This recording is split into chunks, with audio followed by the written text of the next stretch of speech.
Hey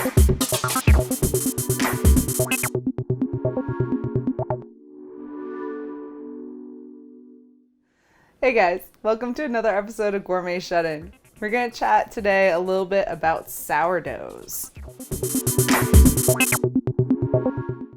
These are the things you'll need.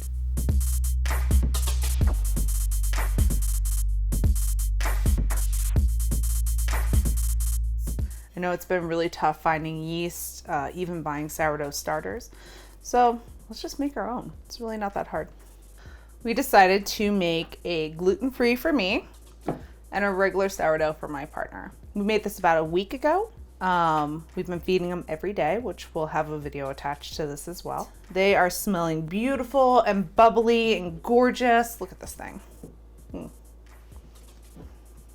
We're lucky enough to live in an area where juniper is pretty readily available. So we took a late night walk and stole some from the campus using this awesome app called Falling Fruit. Love this thing. They're pretty awesome. We can search for specific items that we want to forage for and really see it on a map and find where we're going. Normally, foraging is a daytime activity, but when you're channeling your inner possum, picking juniper is perfect for a nocturnal adventure. We were looking to gather enough juniper for 2 starters, so we filled up 1 6-ounce mason jar with bunches of berries and leaves. That equaled out to a 1/4 cup of picked berries. Try to keep the fondling at a minimum to keep the natural yeast on the outside. So I was looking for Rocky Mountain juniper. We can also use common juniper, red cedar, or California juniper. Those are all great varieties to use. We're just looking for that natural yeast on the outside of the juniper berries. You'll see that little white coating. So when you pick them, just be really careful about not rubbing them in your hands and keeping them in a container.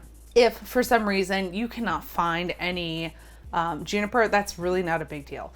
Buy some organic grapes, use some organic potatoes, anything where that natural yeast kind of blossoms on the outside skin is all fantastic. So what we did with our sourdough babies is we took that juniper and put it in 2 cups of water overnight with some linen on top just to let it breathe. Make sure you use dechlorinated water. You can leave a glass jar outside uncovered in the sun for 24 hours, or if you're in a rush, boil the water and allow it to cool. Set up a pint mason jar, some cheesecloth, a rubber band, and 1/8 cup of juniper berries. If you don't have cheesecloth, use a towel. Don't forget that most mason jars have a cup measurement on them, which can come in handy if you don't own a measuring cup. Simply add your water to the juniper, cover with cheesecloth or a towel, and allow to sit for 24 hours.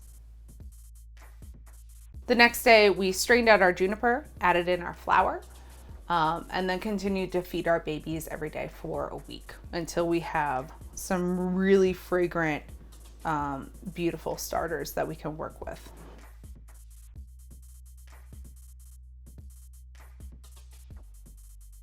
For the next 5 days, every morning and evening, remove a 1/4 cup of the starter and add in a 1/4 cup of flour and a 1/4 cup of water.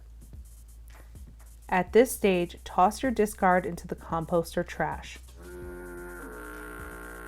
Don't be a monster and forget to feed your baby. Put a Post-it up by your toothbrush or set a reminder on your phone. After 5 to 7 days, when your sourdough smells yeasty and has bubbles, we can start baking with your new buddy. If you're baking often, keep your starter at room temperature and feed once a day. If you're baking every so often, you can put your starter in the fridge to hibernate and feed once a week. When it comes time for feeding, take your new friend out for a stroll on the counter and allow it to get to room temperature. Don't remove more than 50% of your baby and replace what you take out. At this point, we can use your feeding discard for recipes too. Thanks for watching Gourmet Shut-In. This has been our video about our sourdough babies. Make sure that you like and subscribe, and we'll see you guys soon. Bye.